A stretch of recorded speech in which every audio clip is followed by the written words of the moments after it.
toi en tant qu'amateur également du foot néerlandais comme Kevin, si tu es là, c'est parce que tu avais envie de faire un focus sur Cody Gakpo, l'attaquant de Liverpool qui est l'actuel meilleur buteur de l'Euro. Il a 3 buts avec les Néerlandais. Pourquoi tu voulais d'ailleurs t'arrêter sur lui précisément ? Parce que en fait, l'autre soir, après la victoire des Pays-Bas, on discutait un peu avec, il y avait Daniel dans l'émission, et puis on avait commencé à faire un focus sur lui, mais on avait fait assez brièvement le point. Et en réfléchissant après, je me disais, j'étais vraiment convaincu que les Pays-Bas devaient construire autour de lui sur le secteur offensif, parce que Memphis Depay, on verra si Koeman restera ou non, mais Memphis Depay, on se rend compte que ça commence à devenir vraiment compliqué pour le coup, lui, en tant que faux numéro 9, même s'il y a un Zirkzee, mais je rappelle qu'il n'était pas appelé quand même avant le début de la compétition et qu'il l'a été en cours de préparation, parce qu'un autre attaquant, Brian Brobbey, s'était fait mal au mollet, et que si Koeman est là, je ne vois pas du jour au lendemain changer et installer Zirkzee alors qu'il n'avait même pas appelé là. Donc, et puis à droite, c'est un peu incertain. Pourtant, Nagelsmann l'a fait avec Emre Can, par exemple. Ouais, on verra. Il peut changer d'avis, Koeman, mais quand même. Oui, c'est vrai que ça en prend pas la tournure, quoi. C'est ça, et c'est un peu décevant. Alors peut-être que si Zirkzee ne joue plus à Bologne la saison prochaine, mais je sais pas, à Milan ou à United, il sera plus avec considéré. l'exposition, ça sera peut-être un peu plus convaincant pour Koeman. Mais vraiment, on l'avait déjà vu à la Coupe du Monde 2022. Il était vraiment le seul joueur qui sortait du lot offensivement de cette équipe-là, et 2 ans après, 18 mois après, rien n'a changé. Et malgré son âge, il a 25 ans, il vient d'avoir 25 ans, donc est-ce qu'on peut encore le considérer comme jeune ou pas jeune, mais il vient seulement d'atteindre ces derniers mois le très très haut niveau en club avec Liverpool. Je pense vraiment que le statut qu'il est en train d'avoir doit être définitivement entériné par Koeman dans les semaines à venir. Alors justement, parce que tu parlais de Liverpool également, il a rejoint Liverpool il y a un an, il a inscrit 16 buts, il a donné 6 passes D en 53 apparitions, il n'a pas toujours été titulaire. Toi, tu considères quand même que c'est une saison en demi-teinte encore pour lui, c'est ça ? Non, c'est pas...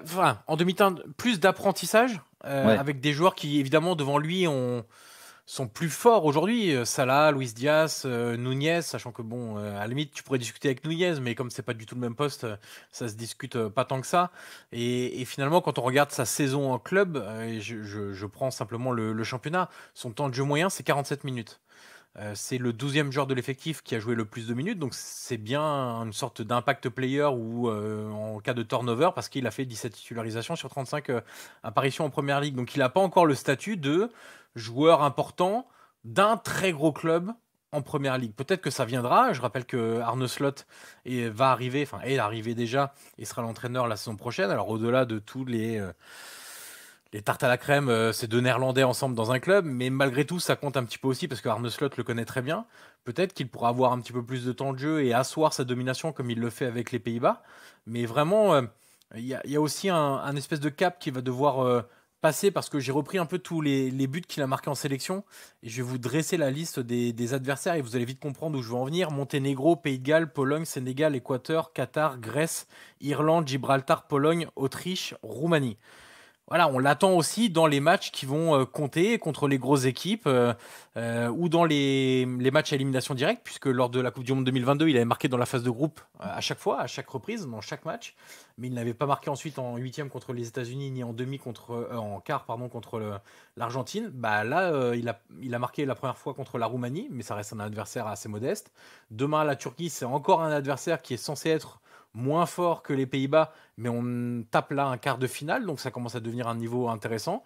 Et dans sa progression, il faudra qu'ils soient en capacité d'emmener les Pays-Bas derrière lui, non plus simplement sur les phases de groupe où les Pays-Bas sont malgré tout supérieurs à leur adversaire, même si on a très bien vu dans cet Euro que ça ne veut pas dire grand-chose, mais il faudra aussi, lorsque les tours vont avancer et que les grosses sélections vont arriver, qu'ils soient en capacité de faire la même différence et porter un peu les Pays-Bas, parce que autour de lui, en tout cas, je ne parle pas du milieu, je ne parle pas de la défense, mais autour de lui, offensivement, que ça soit Memphis Depay ou Xavi Simons ou Bergwijn, à l'exception de Daniel Malen qui, quand il entre, fait des différences, c'est un peu morne pleine là. Ouais, et pourtant, le paradoxe, c'est que le Pays-Bas, c'est la 3e meilleure attaque de cet Euro. Ils ont claqué 7 buts et que tous les buts ont été marqués par des attaquants finalement. Alors, tu l'as dit, Depay, c'est qu'un but, Weghorst aussi. Malen met les deux, mais finalement, offensivement, même statistiquement, c'est pas si dégueu. Même en termes de XG, je crois que c'est la première équipe.